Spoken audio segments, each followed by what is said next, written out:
Hey, good day, folks. Welcome to another episode of Andrew's Life.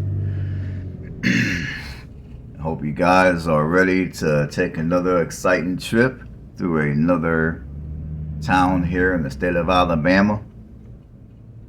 I will be on this video. I will be driving through the town of Aliceville, Alabama. Now I'm gonna let you guys know right now that I'm gonna also be driving through some of the outskirt areas of Aliceville, as well as the areas in town. So, anyways, welcome to Aliceville, Alabama, everybody. Aliceville, Alabama is gonna be located in towards the western central part of Alabama in Pickens County. It's going to be 50 minutes outside of Tuscaloosa, Alabama. And it's going to be 12 minutes from Carrollton, Alabama, which I do got that video, which will be coming up on this channel shortly. Now, unlike Aliceville, Alabama here, which is losing population at a rate of 20.5% as of the 2020 census, the population in Carrollton, Alabama, which is only 12 minutes down the road, is growing in population, which you guys will find all the details out on that video. So the population here in Aliceville is 2,244 people, losing population at 20.5% as of the 2020 census. Now, here's a crazy thing about Aliceville. Now, back in the census of 2000, this city actually gained people. It gained a whopping 14.6% in 2000. And at that point, the population was a little over 6,000 people. And then in the 2010 census, is where things began to take a turn for the worst. The population for the 2010 census, and I forgot to write it down, but by the 2010 census, the city lost 12.5% population, and now just this past year lost another 20% population. So to put it all in perspective, let's see, this city done lost about a third of its population within the last 20 years, which is not a good thing. Now, this city currently does have another mayor. He's been the mayor of the city since 2020, and from what I read about him, he's been an active member of the community, so hopefully he can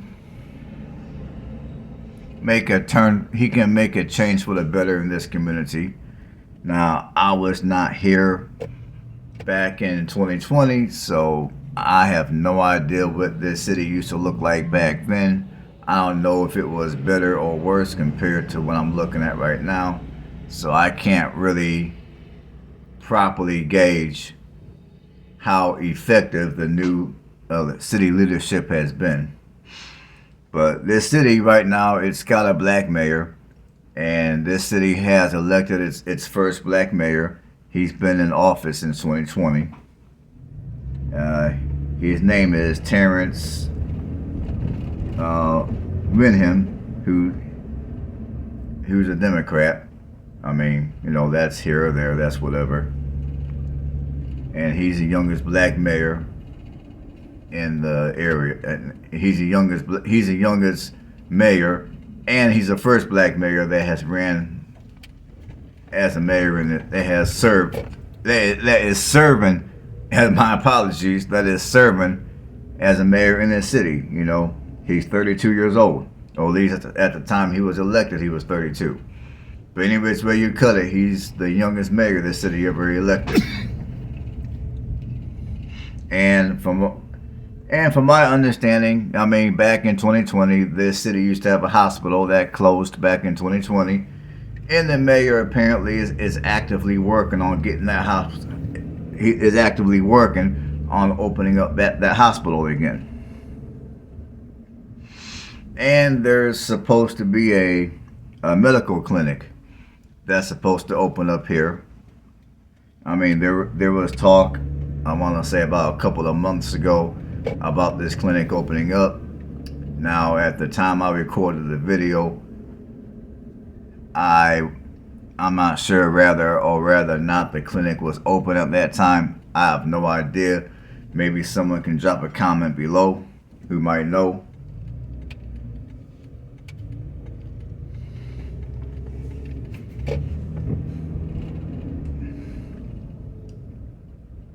So, I wish the current leadership here the best of luck, that they can do something for this city and get this city where it needs to be. Now, as I look at some of the streets here, I see that the streets have recently been repaved. So to me, that's a good sign that the leadership here is at least doing something. At least they give somewhat of a damn.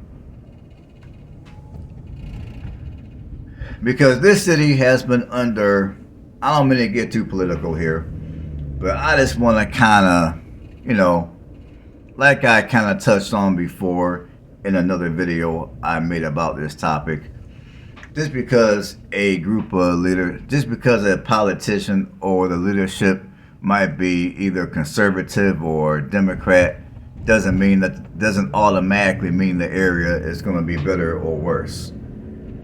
Now, many of us, we believe what we believe in, and based on certain results, we believe what we believe in. I'll leave it at that. But I also challenge you folks to kind of put aside some of your beliefs for a minute. Like for this video, definitely put aside some of your beliefs when it comes to the politics. Because this city has been ran by conservatives forever, up until 2020. And, as you guys are going to be able to see throughout the video, the condition of the city is relatively rough. Now, some people might want to blame, oh man, the mayor's a Democrat, the mayor's a piece of garbage, he ain't doing shit, whatever the case. You know what? I don't know if that's the case or not, because like I said, I was not here back in 2020, so I cannot make an accurate analysis of what's going on in terms of the current leadership. I mean, I could probably make a speculation, but that even wouldn't be accurate, because I'm not from here, and back in 2020 I wasn't here.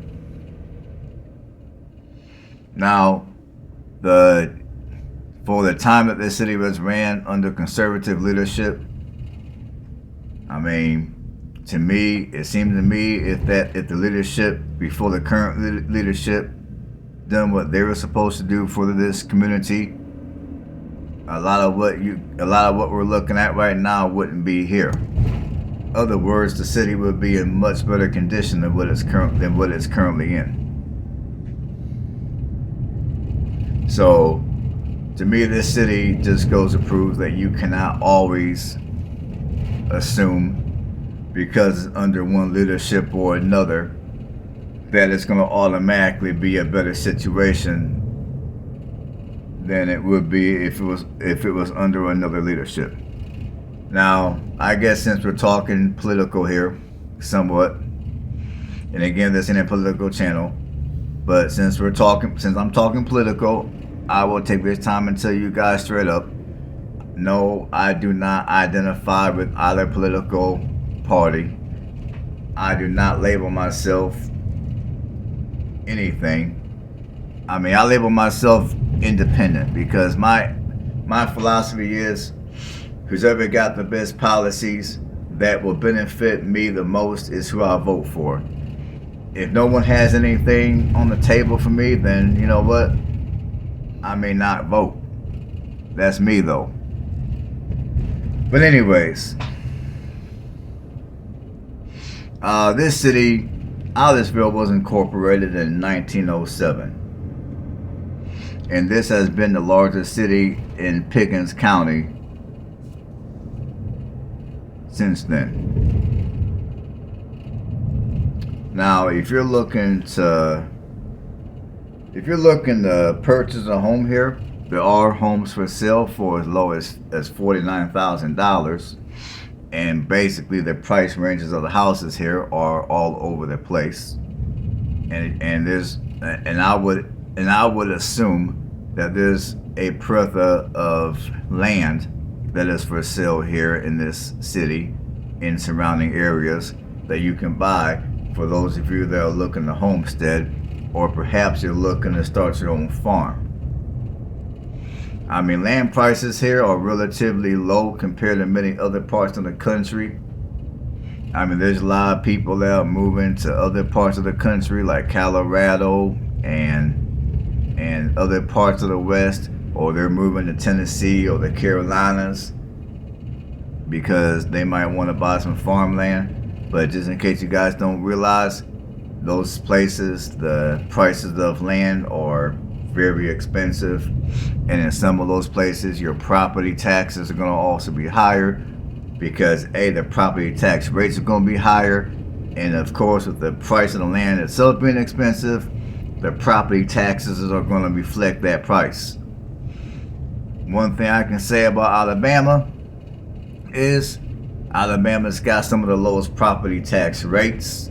Now, some of these areas, as you guys have seen on my other Alabama videos, to include this one, some of these places are are rough and ran down, and the community is very impoverished. However, if that doesn't bother you and you come through in an area like this with the right type of attitude, you can grab up a lot of this land and you can start your own farm, or you can build you a structure here, or buy a house here that's already existing, because there's houses here that are on an acre or more land. So you can buy that, you can clean up the area, you and your family can do some nice homesteading here, grow your own produce, do all that wonderful stuff. I mean, this would be a very cheap way to do it. And I apologize here, my camera, see, again, this road is real bumpy, so I'm always having to readjust my camera. I'm always having to pay attention to my camera getting out of adjustment due to driving over all these bumps. And what you guys are looking at right now, I mean, it sickens me. There's really no excuse for why anybody would just dump their garbage like that. That's just, I don't know what you call it. I don't know what you would call it. You can call it lazy. You can call it just not giving a damn, whatever you want to call it. There's no excuse. Now in a minute here, in a couple minutes or so, we'll be heading back into town. Like I said, I just wanted you guys to see some of the outskirts of the city.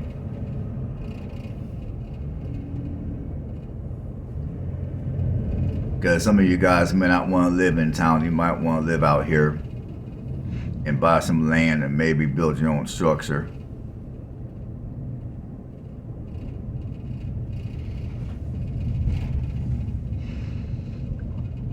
So while we're on our way back into the city, back into town, I'm going to just keep on going with my information about the town. That way, when you get back into town, you'll have an idea of what it's about. So anyways, let me pull up my stuff here. Now, of course, if you're looking to rent here, give me 1 second. Okay, if you're looking to rent, your rent prices are gonna go from $610 to $1,080. That's gonna be your median rent prices here in Aliceville.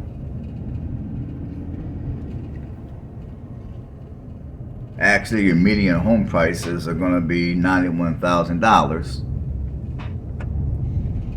which is low for this housing market. But there's plenty of houses that you'll be able to buy for less than that amount of money.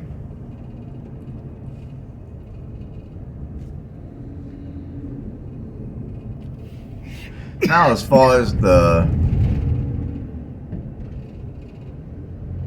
what I'm going to do, I think I'm going to go ahead and fast forward this video a little bit. So we'll wait for a second here, and then when I get back into town, I'll start talking about. Well, this video is already 15 minutes in, so I'm gonna keep on talking. I got a lot of information for you guys on this one, so I'm gonna just keep on talking.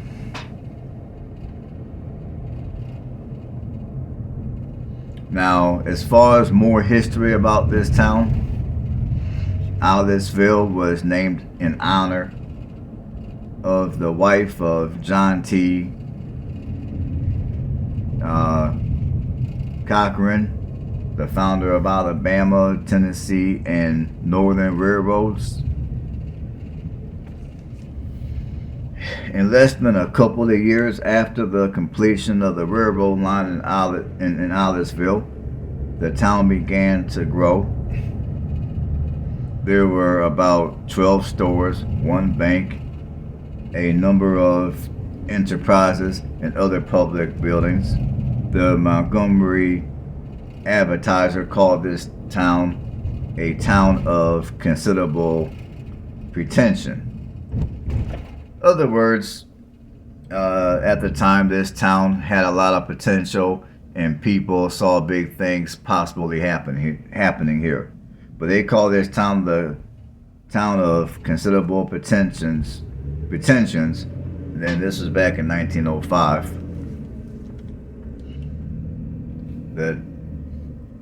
The town was incorporated on March 19th of 1907. At this point, freedom, liberty, give me 1 second. and the ability. At this point, the town elected its first mayor and 5 aldermen as well. In August of 1907, Gibson, an African American who was a native here, was lynched, and due to his lynching, that caused a civil disturbance in this community at that time. Now, before Gibson was lynched, Gibson's father was ordered to leave the county. He was ordered to leave Pickens County. There was a rumor that the blacks in the community were arming themselves. That also resulted in a group of blacks on horseback being fired on. So apparently the whites at that time in the community were firing on these individuals because they were posing as a threat due to the rumors of them arming themselves. By March of 1908, residents were responsible for building sidewalks in front of their property. Sidewalks were to be built on both sides of the street. Sidewalks had to be 10 feet. Now, I did not pay attention to whether or not there were sidewalks in the town. I mean, now we're not in town right now, we're still, out in the country. But I got a lot of information, so just to make sure that it all gets told during this video, that's the reason why I'm going to just keep on talking as you guys look at some of these countryside communities. Now, during this time that the sidewalks were to be built, streets were paved. Streets were paved in 1910. And at this time, the city made plans to begin installation of electric and plumbing. Now, Aliceville was also used as a camp.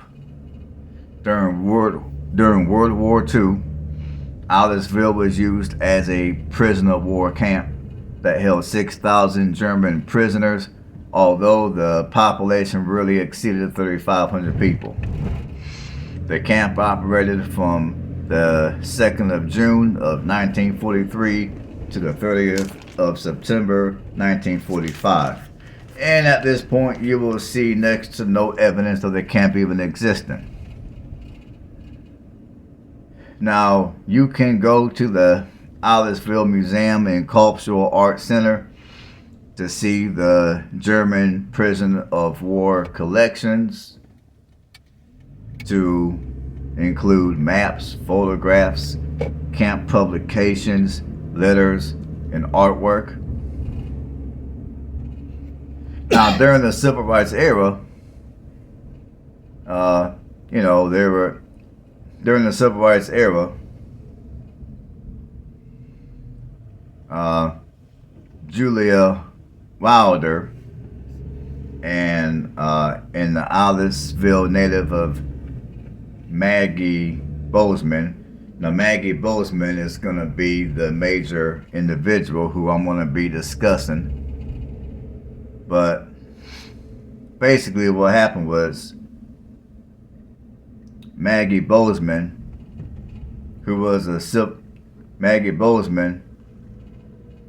was arrested and sentenced to 5 years in prison, and Julia, which is the other woman who was working with her, she was arrested and locked up for 4 years for voters fraud in 1979. Now, in 1979 they got arrested. In 1979, Maggie Bozeman testified at the congressional hearing held in Montgomery, Alabama. No, they're arrested in 1979. My apologies. I'm getting a little too far ahead of myself. Now in 1982, Maggie Bozeman testified at the congressional hearing held in Montgomery, Alabama, concerning the 1965 Voting Rights Act.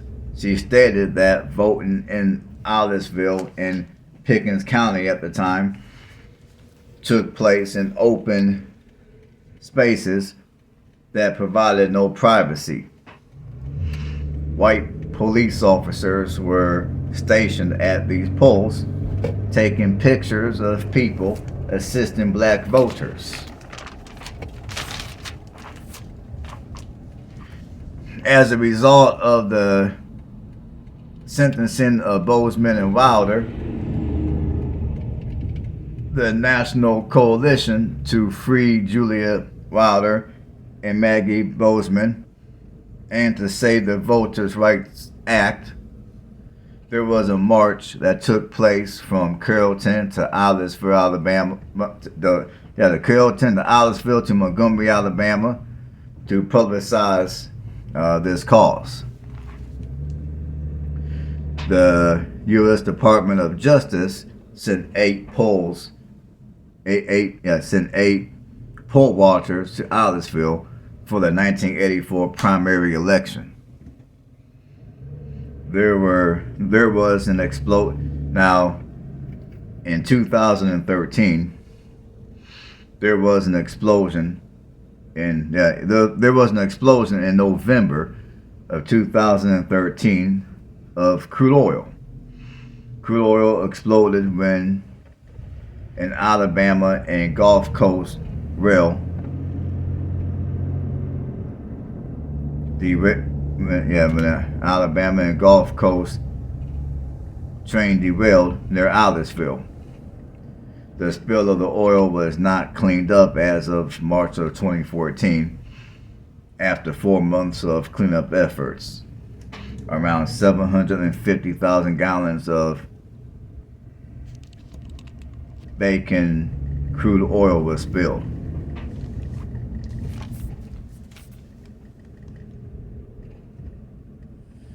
Now, as far as the economy in Aliceville is concerned, Aliceville is the home of the Federal Correctional Institution of Aliceville. Now, as you guys look at the current condition of the city, I mean, yes, there are some areas here that are still decent, but there's also a lot of areas that needed a lot of work. Now, so as you guys look at parts of this community, just look at it, look at the infrastructure, just look at the area as I drive through the city, or the town. And as you look at this footage, I want you guys to continue to look at some of that footage as I talk about the prison that is here in Aliceville. Well, correctional facility, I'm sorry. Anyways, $250 million was spent constructing this facility. $250 million. That's a lot of freaking money. Just imagine how much could have been done if that same amount of money was set aside to do other stuff in this community, such as bring in some more businesses. So some of the people in this community can find work a lot easier and make better money.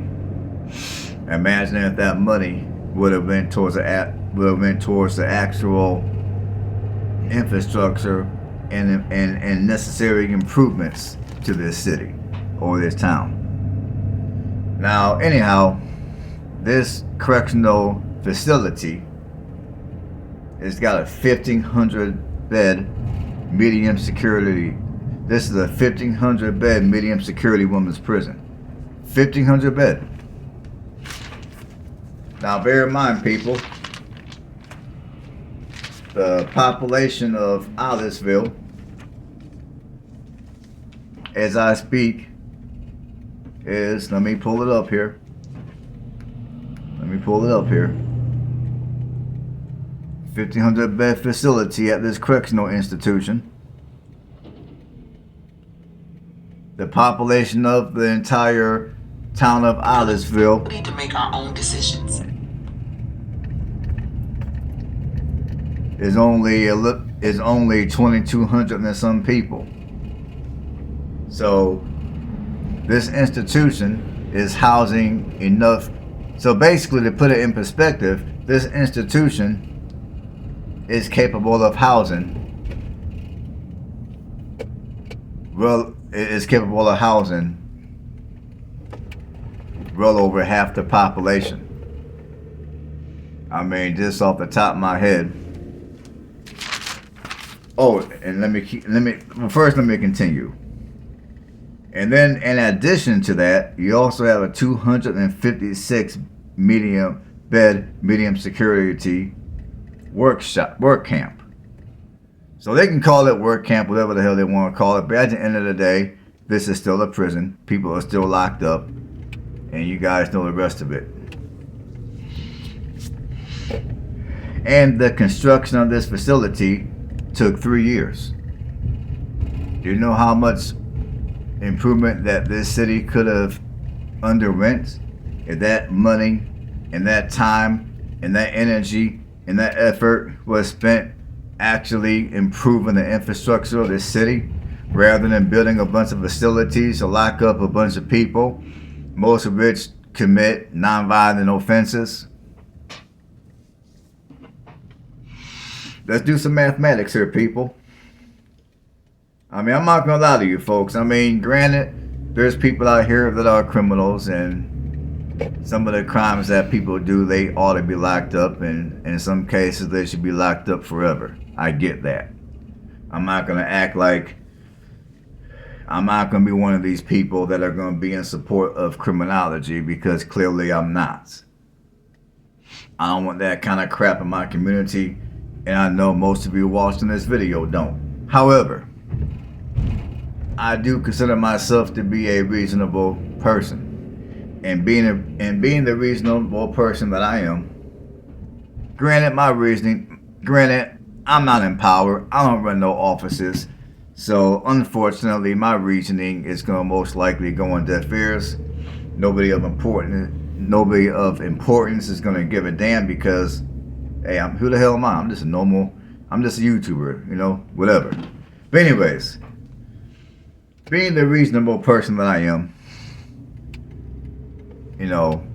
I think the prison system is heavily rigged. I'll just leave it like that. Now, with that being said, we're going to do a little bit of math. Well, I'm going to do a little bit of math. So first we're going to pull back up some information about Aliceville's population. So we have exact numbers.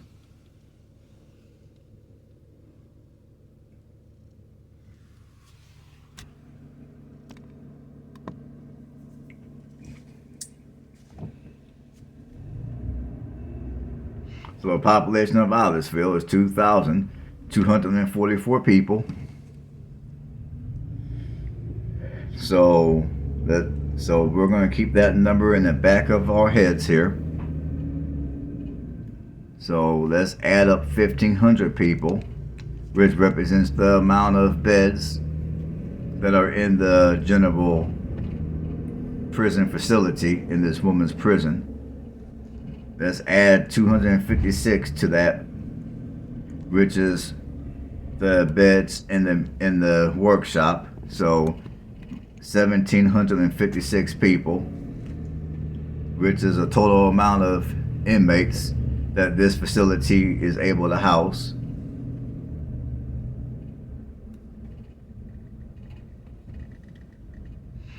So now I'm gonna get up my calculator here.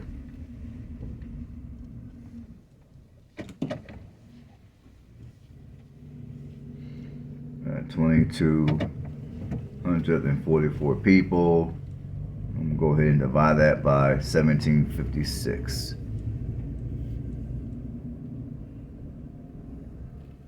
Well, no, I don't know why I'm dividing. No, I'm gonna take 2,244 people. Let's subtract 1,756 people.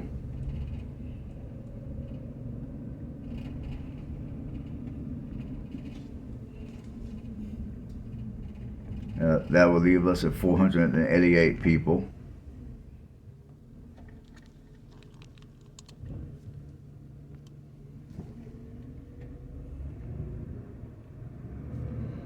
Let's see here. I'm going to go back and do some division here.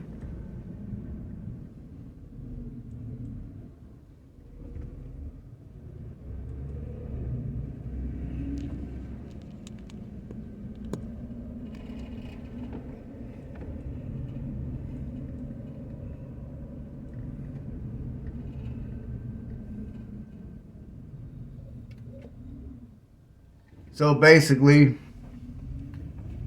let's see. So basically, this prison, or as the city would like to call it, the Federal Correctional Institution of Aliceville. I mean, basically, to put it in a nutshell, this facility has the capability of housing over 2/3 of the Aliceville town population. I don't know why I say Aliceville. I meant to say Aliceville. So basically, the facility here in Aliceville is capable of housing over 2/3 of the town's population. Think about that for a minute. Think about that. Now, in my humble opinion, I think that's a little backwards. In a town like this that clearly shows all signs of poverty, it shows all type of signs of people living here that are struggling financially for whatever reason. The best thing that the leadership could do at the time of 2008 was to build a prison facility in this city. Think about that for a minute. And remind you, the city's population, I mean, I don't know what the population was back then, but I'm pretty sure the population back, I mean, as far as it goes for the racial demographics, I'm pretty sure the racial demographics back in 2008 were not a whole lot different than what they are today. But like I told you guys earlier, the racial demographics, I mean, you got over 76.3% of the city that's black. And like I told you guys before, this city has been ran under conservative leadership for the longest. And when I looked at how people here voted, which, to be quite frank, I'm not sure how up to date that information is, but people apparently vote conservative. Now, another thing I'm going to say is, according to the data, the crime here is low. Now I don't know if I quite believe the crime data. Just like I mentioned on the video I made of York, Alabama, I think with the crime data, the crime is reflecting the crime numbers are reflecting much lower than what they really are. But that's my personal belief. I think what happened was either the city of Aliceville or the state of Alabama, one of the two or both, are intentionally neglecting to report the accurate crime numbers. I personally think that's what's going on with that, because when I look at some of the stuff in town, some of the stuff I see reflects a town that's got moderate to higher crime. But there's always a chance that I could be wrong, and hopefully I'm wrong. But I don't think I am. But anyways, when you take into consideration alright folks, that's going to be all for the video. But I'm going to keep on talking. When you take into